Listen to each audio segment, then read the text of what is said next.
Friends, welcome to our channel zero to pi revision class में। अब हम next chapter कर रहे हैं सेट रिलेशन एंड फंक्शन का। देखिए, अगर हमारे पास दो सेट है, set A and set B, set A के पास एलिमेंट है p और सेट बी के पास एलिमेंट है q, then total number of relation पूछेगा तो कितना होगा 2 की पावर p इंटू में q। p जो सेट ऑफ a के एलिमेंट है और b के अंदर कितने हैं q, तो p इंटू में q हो जाएगा। अब बात आती है इक्विवेलेंस रिलेशन क्या होती है। देखो, इक्विवेलेंस रिलेशन के लिए हमें तीन चीजें प्रूव करनी होती है, रिफ्लेक्सिव, सिमेट्रिक और ट्रांजिटिव। रिफ्लेक्सिव, सिमेट्रिक और ट्रांजिटिव। तो देखो रिफ्लेक्सिव क्या है, देखो relation R on A set A, कोई रिलेशन R है किसी सेट A के अंदर, उसको रिफ्लेक्सिव कब बोलेंगे? अगर आपने A के एलिमेंट लिया, A के पास से एलिमेंट लिया, तो आपके पास A उसी एलिमेंट में बिलोंग करे। मतलब क्या कि जो एलिमेंट लिया आपने A के पास से वो अपने आप से क्या हो, रिलेटेड हो, तो उसको हम क्या बोलेंगे, रिफ्लेक्सिव रिलेशन। ठीक है, जैसे आपने मान लो सेट A से 1 लिया, 1 बिलोंग कर रहा है सेट A से, तो अगर 1 और 1 बिलोंग कर गया इस रिलेशन में, तब हम बोलेंगे वो क्या होगा, रिफ्लेक्सिव होगा। सेकंड है सिमेट्रिक, अगर आपने A और B एलिमेंट लिया सेट A से और A B बिलोंग कर रहा है R में, तो आपके पास B A भी बिलोंग करना चाहिए उस रिलेशन में। जैसे अगर आपने 1 और 2 एलिमेंट कह रहे हैं कि बिलोंग कर रहा है इस रिलेशन में, तो ये सिमेट्रिक के अकॉर्डिंग क्या है, 2 और 1 भी बिलोंग करना चाहिए इस रिलेशन में। अगर ये बिलोंग करता है और ये नहीं कर रहा, तब हम बोलेंगे ये सिमेट्रिक नहीं है। और सिमेट्रिक के लिए क्या है, अगर 1 2 बिलोंग कर रहा है तो 2 1 भी बिलोंग करना चाहिए इस रिलेशन में, वो क्या होगी, सिमेट्रिक। ऐसे ही ट्रांजिटिव की एलिमेंट लिए ए बी सी बिलोंग कर रहा है सेट ए में, तो देखो ए बी अगर बिलोंग कर रहा है रिलेशन आर में और बी सी भी बिलोंग कर रहा है रिलेशन आर में, तो ये बोल रहा है ए सी भी बिलोंग करना चाहिए उस रिलेशन में, उसको हम क्या बोलेंगे, ट्रांजिटिव। जैसे 1 और 2 बिलोंग कर रहा है आर में और हमने बोला 2 और 3 भी बिलोंग कर रहा है आर में, तो अकॉर्डिंग टू ट्रांजिटिव क्या है, 1 और 3 भी बिलोंग करना चाहिए उस रिलेशन में, तब हम बोलेंगे कि वो क्या है, ट्रांजिटिव है। तो इस तरीके से रिफ्लेक्सिव, सिमेट्रिक और ट्रांजिटिव अगर तीनों रिलेशन को सेटिस्फाई कर रहा है वो, तब हम उस पूरे को क्या बोलेंगे, वो इक्विवेलेंस रिलेशन है। ठीक है, अब चलते हैं नेक्स्ट पे। नेक्स्ट है आपके पास, अगर किसी सेट A के पास एलिमेंट है m, सेट B के पास एलिमेंट है n, then total number of function पूछे। फंक्शन की बात करें तो क्या होगा, n की पावर m, n की पावर m को डोमेन की पावर डोमेन कर देना। ठीक है, देखो अब बात आती है 1 1 फंक्शन क्या होता है। 1 1 फंक्शन के लिए मैंने आपको ट्रिक करा रखी है। 1 1 फंक्शन शो करने के लिए आपको क्या करना है, जो फंक्शन गिवन होगा उसका डेरिवेटिव निकालिए। अब चेक कीजिए वो डेरिवेटिव जो है गिवन डोमेन पे, जो डोमेन गिवन होगी उसके अंदर वो ग्रेटर देन 0 आता है या लेस देन 0 आता है, या कभी ग्रेटर देन 0 आता है और कभी लेस देन 0 आता है। तो देखो, कभी ग्रेटर आएगा और कभी लेस आएगा तो वो 1 1 फंक्शन नहीं होगा। कि मान लो जैसे आपका ये फंक्शन यहाँ पे तो प्लस का आ गया, यहाँ पे माइनस का आ गया इस पूरे इंटरवल के अंदर, तो इसका मतलब ये कभी प्लस आ रहा है कभी माइनस आ रहा है, तो ये 1 1 फंक्शन नहीं होगा।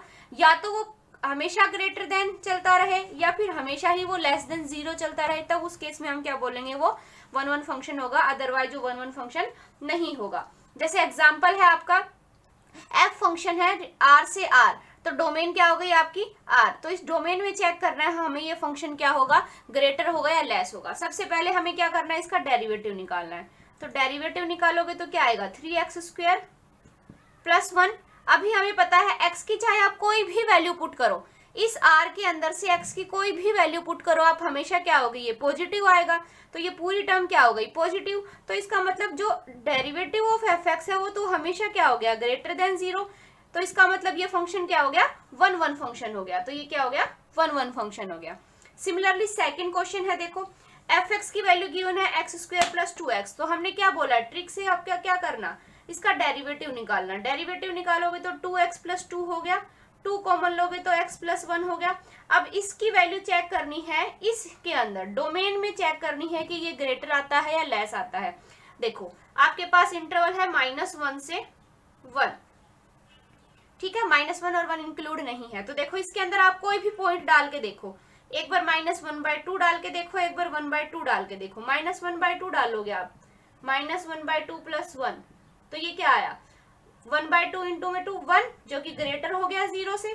अगर आप इसकी वैल्यू आप 1/2 डालते हो, 1/2 डालोगे तो 1/2 + 1 3/2 मतलब 3 आया, तो भी क्या हो गया ग्रेटर देन 0।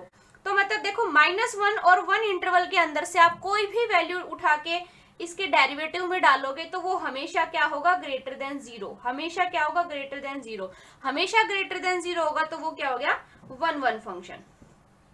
सिमिलरली थर्ड है आपका r से r में चल रहा है फंक्शन, fx की वैल्यू ये गिवन है तो इसका डेरिवेटिव निकालेंगे, डेरिवेटिव निकाला तो 2x + 1 आया। अब हमें ये चेक करनी है ये वैल्यू ग्रेटर देन 0 है, लेस देन 0 है, या कभी ग्रेटर कभी लेस। तो देखो इसको जब आप = 0 पुट करोगे तो x की वैल्यू -1/2 आई, -1/2 की आपने।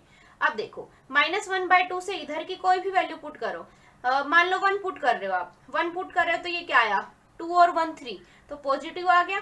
यहाँ इधर से कोई भी वैल्यू उठाओ आप, मान लो आपने उठाया -2 लिया आपने तो -4 + 1 तो नेगेटिव वैल्यू आई। तो देखो इस पूरे इंटरवल में कभी तो ये पॉजिटिव आ रहा है, कभी ये नेगेटिव आ रहा है, तो इसकी फिक्स वैल्यू नहीं आ रही, तो ये क्या होगा नॉट 1 1। और याद रखना हमें चेक किस में करना है, जो डोमेन है उसके अंदर चेक करना है कि वो ग्रेटर आ रहा है, लेस आ रहा है या क्या आ रहा है। ठीक है, आई होप समझ आ गया होगा। अब चलते हैं नेक्स्ट पे। नेक्स्ट है onto function. Onto function में हम क्या शो करते हैं कि onto if each element of B has pre image in A, B के पास जितने भी एलिमेंट हैं उनकी प्री इमेज मिलनी चाहिए हमें ए के अंदर। ठीक है, तब उस फंक्शन को हम क्या बोलेंगे ऑन टू फंक्शन बोलेंगे। देखो अगर number of onto function पूछता है कितने हैं, कैन बी डिफाइंड। अगर देखो number of onto function पूछा है कब पूछा है, अगर सेट ए के पास एलिमेंट है आपके n, सेट बी के पास एलिमेंट है 2, तब आपके पास डायरेक्ट क्या फॉर्मूला लगाओगे number of onto function के लिए 2 की पावर n - 2। अगर रेंज इक्वल हो गई कोडोमेन के तब हम क्या बोलेंगे वो क्या होगा ऑन टू फंक्शन। अगर रेंज इक्वल नहीं होगी कोडोमेन के तब हम बोलेंगे वो ऑन टू फंक्शन नहीं है। अगर ऑन टू फंक्शन नहीं है तो फिर वो कौन सा फंक्शन होगा इनटू फंक्शन। ऐसे ही अगर 1 फंक्शन नहीं होगा तो फिर वो कौन सा होगा मैनी 1 फंक्शन। ऐसे ही बाइजेक्टिव फंक्शन कौन सा होगा, जो बोथ हो, जैसे कि 1 भी हो और ऑन टू भी हो, दोनों हो 1 भी और ऑन टू भी, उसको हम क्या बोलेंगे बाइजेक्टिव फंक्शन। अब हम कुछ जो इनके रूल हैं, जो इनके कुछ फॉर्मूले हैं वो स्टडी करते हैं। नेक्स्ट है number of 1 function from set A to set B के अंदर कितने होंगे। देखिए ए में एलिमेंट है m और b में है n एलिमेंट, तो नंबर ऑफ 1 फंक्शन पूछेगा तो क्या निकालोगे npm। अगर n ग्रेटर होगा m से, अगर n ग्रेटर होगा m से, अदरवाइज वो क्या हो जाएगी 0 हो जाएगी। ऑन टू फंक्शन के लिए क्या है आपके पास nc0। कब देखो जब हमारे पास m बड़ा होना चाहिए n में, मतलब अब की बार a सेट में एलिमेंट ज्यादा होने चाहिए b के मुकाबले। तो देखो nc0 n की power m minus nc1 n-1। आप कैसे लर्न कर सकते हो, देखो यहाँ पे nc0 लिया आपने तो यहाँ पे n-0 की पावर m, फिर माइनस nc1 लिया, nc1 है तो n में से 1 माइनस कर देना, n-1 उसकी पावर सेम चलेगी m, प्लस अब क्या चल लिया nc0 हो गया, nc1 हो गया, अब nc2 आएगा, nc2 फिर क्या किया n में से 2 माइनस कर दिया और पावर m सेम चलेगी, अप टू चलता जाएगा। ठीक है, और 0 होगी अदरवाइज। नेक्स्ट है 1 एंड ऑन टू फंक्शन। 1 और ऑन टू फंक्शन मतलब बाइजेक्टिव फंक्शन की बात करता है। कब होगा, देखो सबसे पहले n फैक्टोरियल होगा कब, जब m और n के अंदर सेम एलिमेंट हो, m और n दोनों क्या हो सेम हो, और 0 होगा अदरवाइज। ठीक है, नेक्स्ट चैप्टर है परम्यूटेशन एंड कॉम्बिनेशन का। इसको हम थोड़ा क्विकली करेंगे, इसको वैसे मैंने कराया नहीं है अभी तक आपको, लेकिन फिर भी थोड़ा बता देती हूँ जो एग्जाम से रिलेटेड होगा उतना। देखिए फंडामेंटल प्रिंसिपल ऑफ काउंटिंग क्या होता है, number of ways doing first task. देखो फर्स्ट टास्क किया इसने m तरीके से, सेकंड टास्क किया इसने n तरीके से, तो बोथ टास्क को कितने तरीके से करेगा, तो m इंटू में n वेज, m इंटू में n वेज तरीके से दोनों टास्क को करेगा। जैसे क्वेश्चन है आपके पास, किसी क्लास के अंदर 10 बॉयज है और 8 गर्ल्स है, तो टीचर को सिलेक्ट करना है, एक लड़का और एक लड़की को सिलेक्ट करना है जो कि रिप्रेजेंट करेंगे क्लास को किसी फंक्शन में।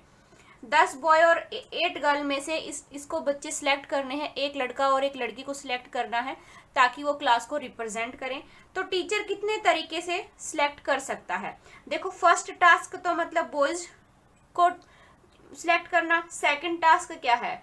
8 गर्ल्स को सिलेक्ट करना। 8 गर्ल्स को 8 तरीके से सिलेक्ट कर सकते हैं, ऐसे 10 बॉयज को 10 से। तो देखो, तो टोटल कितना हो गया?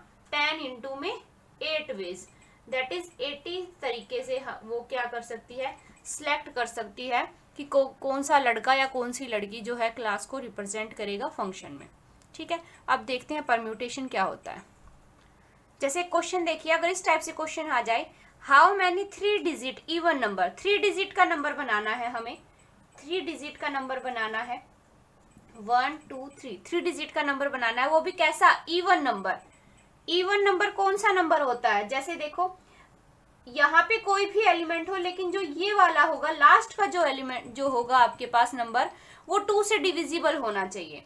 ऐसे ही देखते हैं, जैसे 24 है या 32 है, हम ये 2 से डिविजिबल है या नहीं हम देखते ही बता देते हैं, क्योंकि ये नंबर जो है 2 से डिविजिबल है, ये नंबर 2 से डिविजिबल है। ठीक है, तो देखो, इसने बोला है इवन नंबर होना चाहिए और इन डिजिट्स को यूज करते हुए बनाना है, और जो रिपीट कर सकते हैं हम इन डिजिट को क्या कर सकते हैं? रिपीट कर सकते हैं। तो देखो, सबसे पहले तो देखो, इवन बनने के लिए इस नंबर के लिए यहाँ पे जो नंबर होगा या तो 2 आएगा, मतलब 2 के मल्टीपल आएंगे, या तो 2 आएगा या 4 आएगा या 6 आएगा। इन तीनों नंबर्स के अलावा कोई और पॉसिबिलिटी नहीं है यहाँ पे आने के लिए। तो यहाँ के लिए तो कितनी पॉसिबिलिटी हो गई आपके पास? 3 नंबर्स की। अभी रिपीटेशन अलाउ है, आप इन 6 नंबर में से कोई भी नंबर यहाँ लिख सकते हो, इन 6 में से कोई भी नंबर आप यहाँ लिख सकते हो। तो इनको कर देना मल्टीप्लाई, तो कितना हो गया? 36 इंटू में 3, 108। ये क्या हो जाएगा? आपका आंसर हो जाएगा। नेक्स्ट है, देखिए परम्यूटेशन क्या है? एक अरेंजमेंट है in a definite order of a number of object taken some और ऑल एट ए टाइम। क्या है परम्यूटेशन? अरेंजमेंट है नंबर्स की, जिसमें आप क्या करते हो, कुछ नंबर्स को या फिर जितने भी नंबर है सबको सिलेक्ट करते हो एक ही टाइम पे। देखो, जैसे इसको कैसे करते हो? NPR ओपन कैसे करते हो? n factorial upon n minus r factorial. r जो है 0 और n के बीच में लाई करेगा। ठीक है, देखो नोट है, number of permutation of n objects. n objects को कैसे अरेंज कर सकते हैं? परम्यूटेशन में क्या होता है? अरेंजमेंट होता है कि n ऑब्जेक्ट्स को हम कैसे अरेंज कर सकते हैं। When p objects are of same kind, कि p ऑब्जेक्ट है वो सेम काइंड के हैं, एक ही उनका वो है काइंड। देखो, एंड रेस्ट आर डिफरेंट, और जो बच गए वो क्या है? डिफरेंट है। तब उस केस में हम क्या करेंगे? n factorial upon p factorial करेंगे। जैसे को एग्जाम्पल है, इलाहाबाद गिवन है, इसमें पूछा है नंबर ऑफ अरेंजमेंट क्या होगी इन लेटर्स की। नंबर ऑफ अरेंजमेंट या नंबर ऑफ परम्यूटेशन, कुछ भी बोले बात एक ही है। तो देखो, सबसे पहले काउंट करो कितने नंबर है? 1 2 3 4 5 6 7 8 9, 9 नंबर है तो 9 फैक्टोरियल अपॉन में। अब देखो, a जो है कितनी बार रिपीट हो रहा है? 1 2 3 4, 4 टाइम्स रिपीट हो रहा है, तो अपॉन में करो 4 फैक्टोरियल। यही बोला है, अगर p ऑब्जेक्ट सेम काइंड के हैं तो अपॉन में p फैक्टोरियल कर देना। अब a जो है 4 टाइम्स आ रहा है तो सेम है 4, तो मतलब 4 फैक्टोरियल। अब देखो, कोई और नंबर भी रिपीट हो रहा है, l हो रहा है 2 टाइम्स, l के लिए 2 टाइम्स तो 2 फैक्टोरियल। अभी कोई और नंबर नहीं रिपीट हो रहा तो उसके लिए हम कुछ नहीं करेंगे। अब इसको आप सिंप्लीफाई कर देना, वो क्या हो जाएगा? आपका आंसर हो जाएगा। तो इस तरीके के क्वेश्चंस को आप ऐसे सोल्व करोगे। नेक्स्ट है, देखिए एक एग्जाम्पल है, ये कराती हूँ, फिर उसके बाद नेक्स्ट पे चलेंगे। The number of different 8 letters arrangement. Arrangement की बात की है तो क्या होगा? परम्यूटेशन की बात की है। That can be made from letters word daughter, daughter लिखा हुआ है, सो दैट ऑल वोवल्स ओकर टुगेदर, जितने भी वोवल हैं वो साथ में आए। ऐसी कितनी अरेंजमेंट पॉसिबल है इस लेटर की? कि वोवल्स कौन से होते हैं? सबसे पहले तो हमें पता होना चाहिए A E I O U, ये आपके पास क्या होते हैं? 5 वोवल्स होते हैं। तो देखो, इसने बोला है कि जितने भी वोवल्स हैं वो साथ में आने चाहिए। तो सबसे पहले देखो, वोवल्स कौन से हैं इसमें? A है, U है और E है, तो ये साथ में आने चाहिए। तो लिखो A U और E।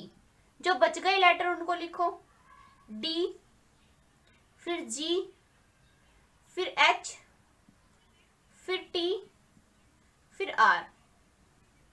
तो कितने लेटर हो गए? देखो इसने बोला है कि ऑल वोवल्स ओकर टुगेदर, साथ में आने चाहिए, साथ में आने चाहिए। तो जैसे इसने बोला कि वो साथ में आने चाहिए, आप उसको नंबरिंग 1 देना। उन तीन नंबर्स मत मानना, उनको एक नंबर मान के चलना।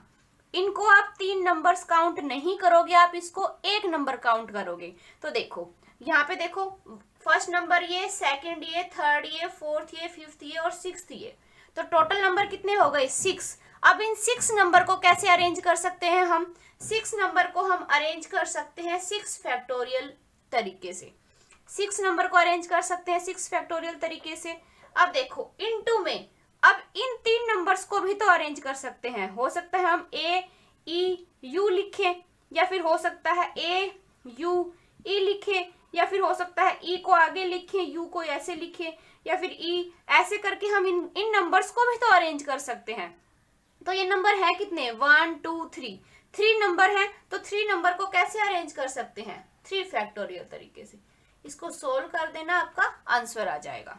ठीक है, तब ये है, तब वोवल्स टुगेदर होंगे, साथ में लिखोगे। जैसे इसने किसी चीज के साथ टुगेदर लगा दिया, जब आप काउंट करोगे तो उन टर्म्स को एक नंबरिंग मान के चलोगे, एक नंबर काउंट करोगे, ना कि अलग अलग। ठीक है, जैसे ऑल वोवल्स डू नॉट ओकर टुगेदर। अब ये कह रहा है कि साथ में नहीं आने चाहिए। साथ में आने की तो हमें पता चल गया ऐसे है, साथ में नहीं आने का निकालना है। तो सबसे पहले टोटल अरेंजमेंट देखो कितना है। टोटल लेटर कितनी है? 1 2 2 4 6 और 2 8। टोटल अरेंजमेंट है 8 फैक्टोरियल तरीके से हम इन लेटर्स को अरेंज कर सकते हैं। माइनस कर देंगे वोवल्स के साथ आने की। साथ आने की कितनी है? 6 फैक्टोरियल इंटू में 3 फैक्टोरियल। ये हो जाएगा आपकी आंसर कि वोवल्स जब आपके साथ में नहीं आएंगे तब के लिए। ठीक है, आई होप समझ आ गया होगा। देखिए नेक्स्ट है 12 लेटर्स को अरेंज करना है। इंडिपेंडेंस वर्ड गिवन है, इसके अंदर ऑल वोवल्स जो है साथ में आने चाहिए। सबसे पहले हमें पता है वोवल्स क्या होते हैं? ए ई आई ओ यू, ये 5 जो है वोवल्स हैं आपके पास। तो देखो इसमें कौन कौन से हैं?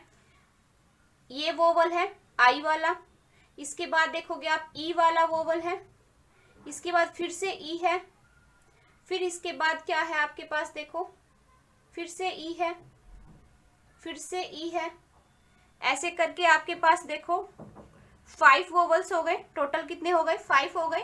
तो वोवल्स को साथ में लिखो, आई ई ई ई ई ई ई ई ई। ये 5 वोवल साथ में लिख लिया आपने। जो बच गई टर्म उनको आप ऐसे लिखो।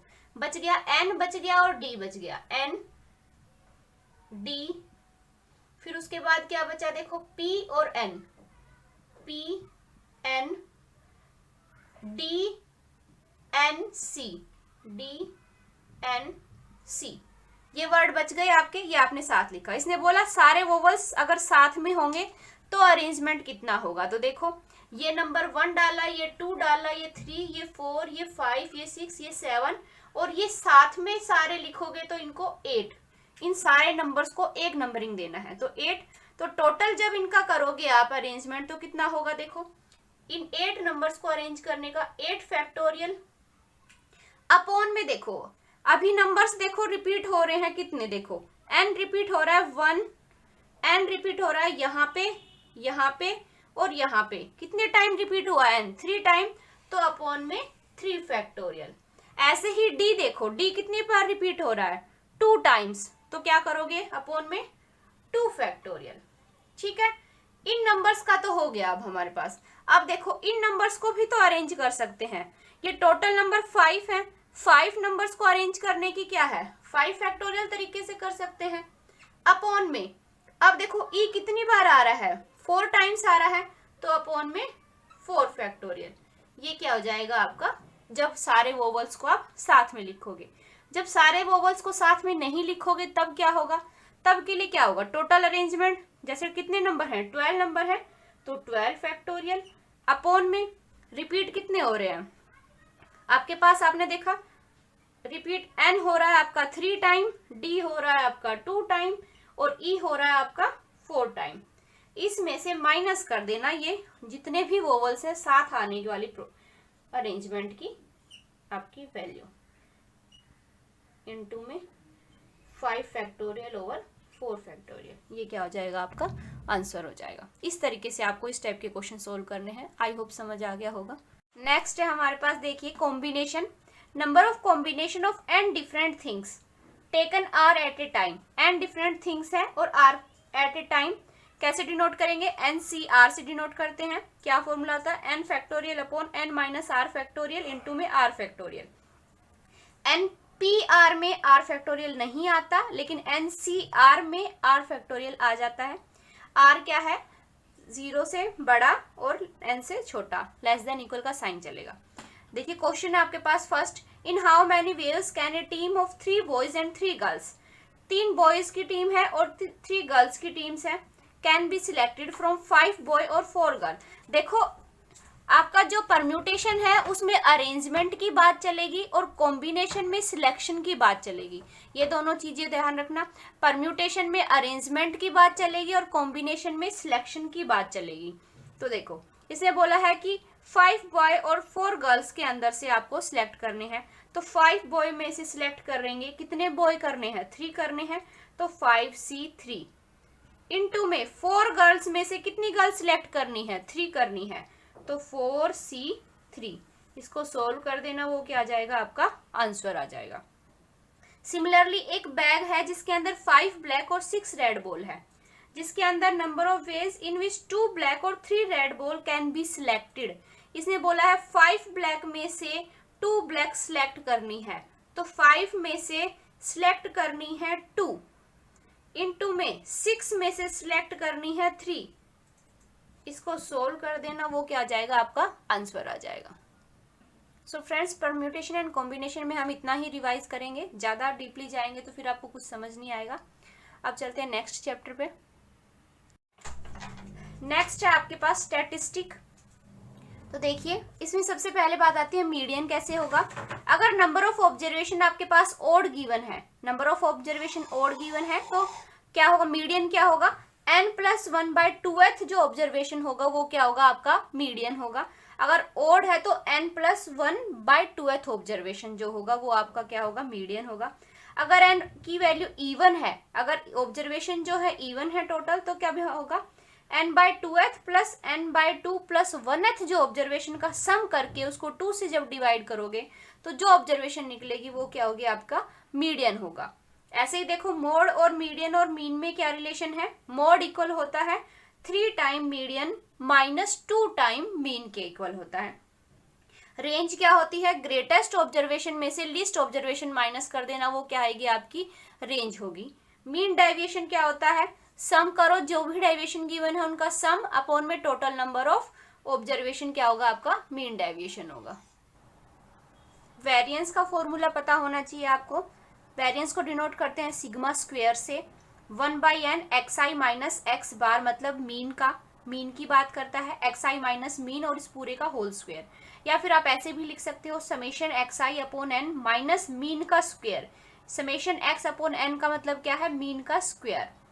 ठीक है, स्टैंडर्ड डेविएशन क्या होता है इसका, अंडर रूट कर दीजिए वेरिएंस का, वो क्या हो जाएगा आपके पास स्टैंडर्ड डेविएशन।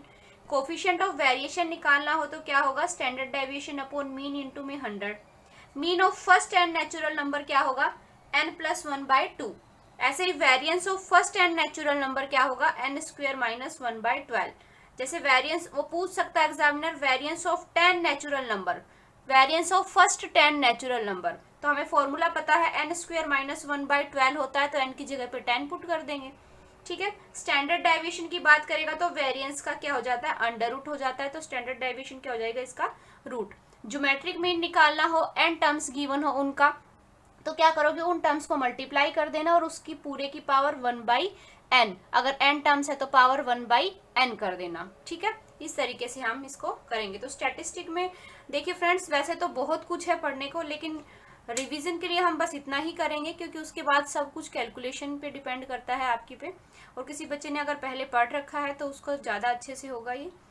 अब चलते हैं, नेक्स्ट चैप्टर है सीक्वेंस एंड सीरीज का। देखिए सीक्वेंस एंड सीरीज में मैंने एपी के लिए ट्रिक बताई थी आपको 1 2 3। तो ये लर्न होनी चाहिए आपको। ट्रिक क्या लगाओगे एपी के लिए, 1 2 3। nth टर्म क्या होती है एपी की, a plus n minus 1 into में d। सम क्या का फॉर्मूला क्या है, n/2 2a plus n minus 1 into में d। a क्या है फर्स्ट टर्म, d क्या है कॉमन डिफरेंस, ठीक है, n जो आपके नंबर ऑफ टर्म्स जो है। या फिर आपको फर्स्ट टर्म और लास्ट टर्म गिवन हो और फिर सम पूछा हो एपी का, फर्स्ट टर्म और लास्ट टर्म गिवन हो, तब क्या करोगे, n/2 a plus l, first term plus last term, ठीक है। अगर आपके पास total number of terms given हो, फर्स्ट टर्म गिवन हो और लास्ट टर्म गिवन हो, तब एपी के लिए सम का फॉर्मूला क्या होगा आपके पास, n/2 a प्लस l। देखिए नोट देखिए, अगर A B C are in AP के अंदर है, अगर ये तीनों टर्म्स एपी में है तो ये कंडीशन को सेटिस्फाई करेंगी। 2b इक्वल होगा a प्लस सी के, a प्लस सी का जो सम है वो इक्वल होगा 2 टाइम्स b के। अच्छा, एपी के कुछ रूल पढ़े थे हमने, जो mth टर्म अगर इक्वल है n के, nth टर्म इक्वल है m के, तो rth टर्म पूछेगा तो क्या करोगे, m plus n minus r करोगे। अगर pth टर्म इक्वल है 1/q के, qth टर्म इक्वल है 1/p के, देन sp इंटू में q का जो सम होगा वो क्या होगा, pq प्लस 1/2। ये भी ट्रिक मैंने बताई थी आपको। अगर सम का रेशियो गिवन हो, अगर दो एपी के सम का रेशियो गिवन हो और टर्म का रेशियो निकालना हो, तब क्या करोगे, n को रिप्लेस कर देना 2n माइनस 1 से।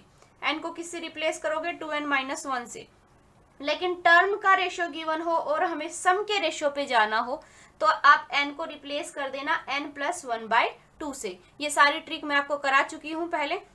एपी के लिए ट्रिक लगाना 1 2 3, ऐसे ही जीपी के लिए ट्रिक क्या लगाओगे, 1 2 4 या फिर 2 4 8। ऐसे ही आप एचपी की बात करोगे तो क्या ट्रिक लगाओगे, 1/2 1/3 1/4, ठीक है।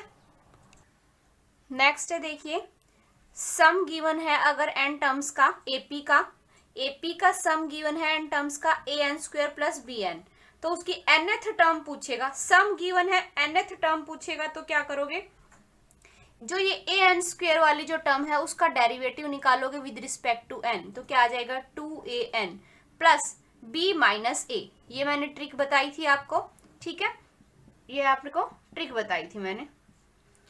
तो यहाँ पे जो n के साथ जो कोफिशिएंट है 2a, जो ये वैल्यू है ये क्या है कॉमन डिफरेंस।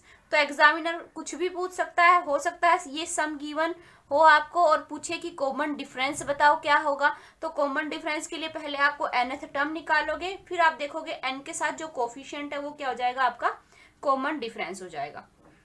नेक्स्ट है, अगर sum of p terms equal है सम ऑफ q टर्म्स के, सम ऑफ p टर्म्स किसके इक्वल है, q टर्म्स के सम के, then sp plus q terms का जो सम होगा वो क्या होगा, 0 होगा।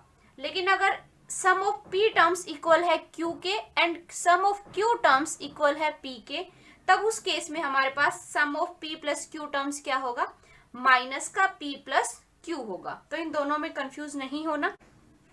जीपी क्या होती है, देखो आपके पास इस फॉर्म में होती है a ar² अप टू चलता जाता है। इसकी nth टर्म क्या होती है, ar की power n minus 1।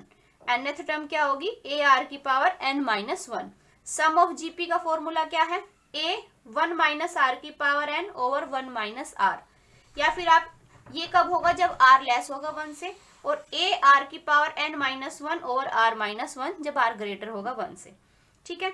s infinity का फॉर्मूला क्या है, सम ऑफ इनफाइनाइट टर्म्स का। जीपी की सम ऑफ इनफाइनाइट टर्म्स का सम निकालोगे तो क्या आएगा, फर्स्ट टर्म अपॉन में 1 माइनस आर। a क्या है फर्स्ट टर्म, r क्या है common ratio, a over 1 minus r, ये फॉर्मूला होता है सम ऑफ इनफाइनाइट टर्म्स का। एबीसी अगर जीपी में है, 3 टर्म्स जीपी में है, तो क्या कंडीशन होगी, b² इक्वल होगा a इंटू में c के। और ये याद रखना, अर्थमेटिक मीन हमेशा ग्रेटर देन इक्वल होता है ज्योमेट्रिक मीन, ठीक है। अब चलते हैं नेक्स्ट पे, और आप यहाँ पे ये बोलना, ये भी ग्रेटर देन इक्वल होता है हार्मोनिक मीन के, ठीक है। अर्थमेटिक मीन ग्रेटर होता है ज्योमेट्रिक से और ज्योमेट्रिक होता है हार्मोनिक से, ठीक। नेक्स्ट है देखिए, आपको फाइंड करना है n की वैल्यू क्या होगी। इस टाइप से आपको क्वेश्चन गिवन होगा। तो देखिए इसने बोला होगा कि ये जो है अर्थमेटिक मीन है, this is an arithmetic mean, find the value of n। तो आपको n की वैल्यू फाइंड करनी है, क्या होगी। तो देखो इस टाइप से क्वेश्चन होगा तो आपको याद रखना, जो नीचे जो पावर है अर्थमेटिक मीन के लिए वो क्या होगा, 0 के इक्वल होगा। यहाँ पे देखो पावर कितनी है, n है, तो यहाँ पे n की वैल्यू क्या आ जाएगी, 0। अर्थमेटिक मीन के लिए n की वैल्यू क्या होगी, 0। ज्योमेट्रिक मीन के लिए जो ये पावर की जो वैल्यू है वो कितनी होगी, -1/2। यहाँ पे पावर n है तो n की वैल्यू कितनी होगी, -1/2। ऐसे ही हार्मोनिक मीन की बात करेगा तो n की वैल्यू कितनी होगी, -1। तो याद रखना जो ये पावर है इसकी वैल्यू होगी अर्थमेटिक मीन के लिए तो 0, ज्योमेट्रिक मीन के लिए -1/2 और हार्मोनिक मीन के लिए -1। जैसे ये क्वेश्चन है आपके पास a की पावर n प्लस b की पावर n अपॉन a की पावर n-1। तो देखो यहाँ पे पावर क्या है, n-1। मैंने क्या बोला, अर्थमेटिक मीन के लिए n की वैल्यू क्या होनी चाहिए, जो ये नीचे जो पावर है उसकी वैल्यू 0 होनी चाहिए। तो यहाँ पे पावर क्या है, n-1 है, तो इसका मतलब ये वैल्यू 0 होनी चाहिए। तो यहाँ से n की वैल्यू कितनी हो गई, -1। सिमिलरली ज्योमेट्रिक मीन के लिए जो ये पावर है उसकी वैल्यू होनी चाहिए -1/2। तो यहाँ से n की वैल्यू कितनी हो गई, -1/2। n की वैल्यू आपके पास हो जाएगी 1/2। सिमिलरली यहाँ पे बोलोगे तो n-1 किसके इक्वल हो जाएगा, -1 के। तो यहाँ से n की वैल्यू क्या हो गई आपके पास, 0। तो इस तरीके से आपको याद रखना जो नीचे पावर है उसकी वैल्यू 0 होगी अर्थमेटिक मीन के लिए, ज्योमेट्रिक मीन के लिए -1/2, हार्मोनिक मीन के लिए -1 होगी। नेक्स्ट है if a1 a2 an are in GP. अगर ये टर्म्स जीपी में है तो इनके साथ लोग लगाओगे आप तो वो एपी में हो जाएंगे, तो वो क्या हो जाएंगे, एपी में हो जाएंगे। और कन्वर्स भी ट्रू है, अगर log a1 log a2 log a3 AP में है तो आप डायरेक्ट बोल देना a1 a2 an क्या हो जाएंगे, जीपी में हो जाएंगे। उसके बाद है product of n geometric mean between a and b किसके इक्वल होगा, a इंटू में b की पावर n/2। जितनी नंबर ऑफ टर्म्स होंगी उतना n/2 कर देना। अगर दो नंबर्स के बीच में अर्थमेटिक मीन और ज्योमेट्रिक मीन गिवन है, टू नंबर्स के बीच में आपके पास अर्थमेटिक और ज्योमेट्रिक मीन गिवन है और वो पूछेगा वो दो नंबर बताइए, वो दो नंबर कौन से हैं, तो कैसे क्या फॉर्मूला लगाओगे, a plus minus √a² - g² का फॉर्मूला आप लगाओगे। नेक्स्ट है अर्थमेटिक ज्योमेट्रिक सीरीज, उसका सम निकालना हो तब क्या फॉर्मूला होगा, a/1 - r plus dr। a क्या है, फर्स्ट टर्म है, r क्या है आपके पास कॉमन रेशियो होता है, d क्या होता है कॉमन डिफरेंस जो कि आपके पास अर्थमेटिक मीन वाली सीरीज से निकलेगा। r 1 - r की पावर n-1 ओवर 1 - r का होल स्क्वायर माइनस nth जो टर्म है आपकी एपी की वो a प्लस n-1 इंटू में d r की पावर n ओवर 1 - r। ये सम ऑफ n टर्म्स का फॉर्मूला होगा। लेकिन अगर सम ऑफ इनफाइनाइट टर्म्स का फॉर्मूला पूछेगा तब क्या लगाओगे आप, a/1 - r plus dr/1 - r²। जहां से भी आपका इस फॉर्मूले में r की पावर शुरू हो जाती है वो कैंसिल हटा देना। यहाँ पे r की पावर शुरू हो गई तो यहाँ के बाद का जितना भी प्रोसेस है आप इसको हटा देना, बस यहाँ तक बचेगा a/1 - r plus dr/1 - r का square, sum of infinite series के लिए। और कब, जब मोड r की वैल्यू क्या होगी, <<1। तो ये था आपका सीक्वेंस एंड सीरीज का चैप्टर जो हमने अभी रिवाइज किया है। सो फ्रेंड्स आज के लिए बस इतना ही। आई होप आपको ये सेशन अच्छा लगा होगा। अगर अच्छा लगा तो please like, subscribe and share with your friends and all the best for your exam.